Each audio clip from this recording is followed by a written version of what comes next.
Hey everyone, welcome back to Latch. I'm Christy Conroy, the Parenting Advisor in IBCLC with Latch Lactation. I wanted to address a question today about painful latching.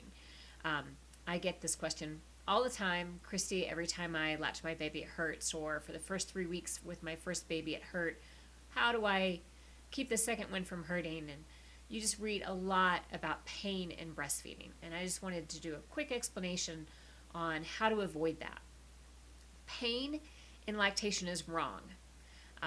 Two things very, very important in lactation and any kind of breastfeeding. Prolactin, which comes out of your pituitary, your brain, it creates milk supply. Prolactin makes milk, but oxytocin moves it, which is really important when you're pumping and really important when baby's breastfeeding to get those letdowns or milk expressions. So we need oxytocin, and pain, weirdly, scares oxytocin away.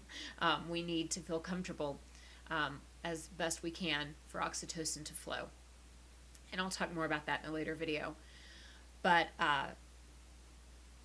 if you're latching and it's painful, it usually means somehow the nipple is getting compressed.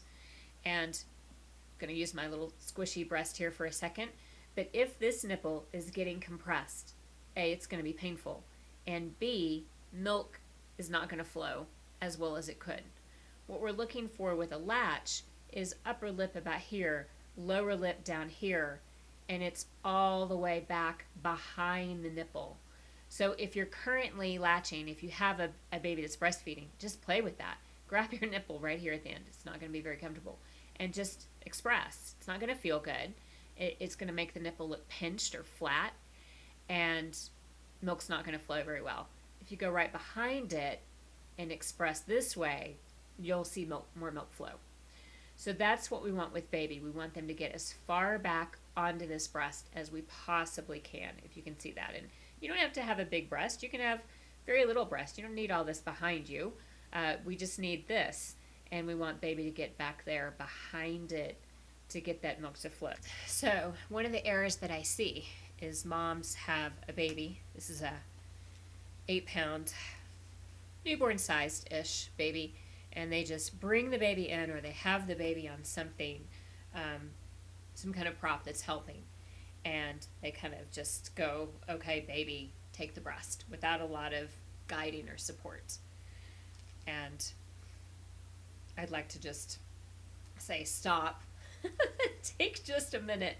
It's hard because babies are crying and moms are trying to hurry and get that breast out as soon as baby's ready to eat, and we just kind of make it happen, and that can definitely cause an issue, because what's happening is then baby sometimes just coming right on, and if your baby's nose is all smushed into the breast, it's probably because they're not coming in a very organized fashion, and we kind of get them smushed in there, and then they bite or they pinch or they slide, and that's going to cause pain. It's important for you to get comfortable. So this is why I love doing in-home consultations with families, because I can see where they are sitting. What props are they using? What all do they have around them that they're using to get this baby on them, or what they've been told that they need to have. So get comfortable. And then we're going to bring baby up to you. This isn't one of those where we shuffle down and try to get mom to baby. We want baby to mom.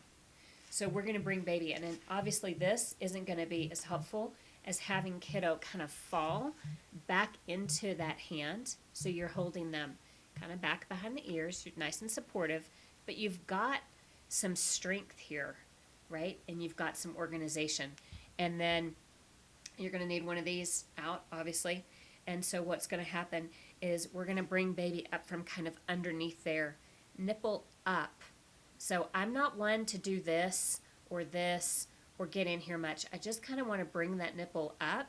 And so what's going to happen is when we bring baby in, baby's going to come kind of nose to nipple. You hear that all the time, nose to nipple. Baby's going to open wide, which this doll can't do, so my apologies.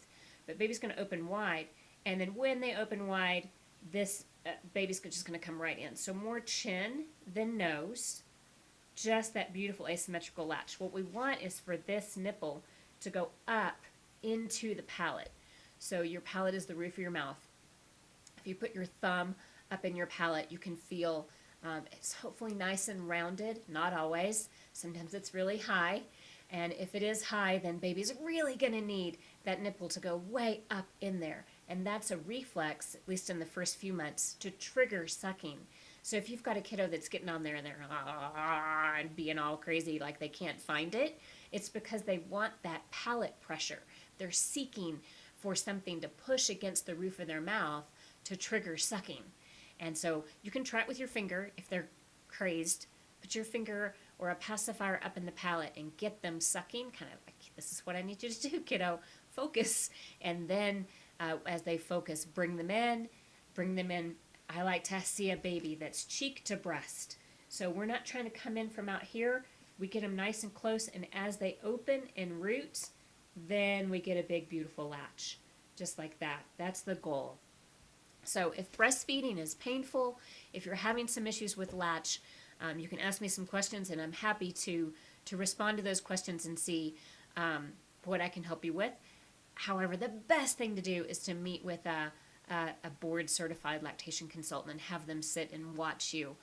How are you latching? What are other positions? The other factor in all this is it takes two to tango. What position does the baby like? You know, coming down the birth canal, or being delivered C-section, that puts some pressure. Sometimes kids really don't want to turn that way, but they're happy to turn this way. What positions are most favorable for them and can lead to their success in latching and staying on and transferring some milk? And then what can we do? What resources are in your community as well for those muscle issues or maybe these nerve issues on getting babies so they can open wide and maintain that suck, swallow, breathe well. So I'm going to add in some other resources hopefully here at the end so you can look at some other videos and see some other means of latching. But hopefully that's a real quick picture of how we want latch to go. And I'll talk more about it in the next video. Thanks so much. Have a great day. Bye.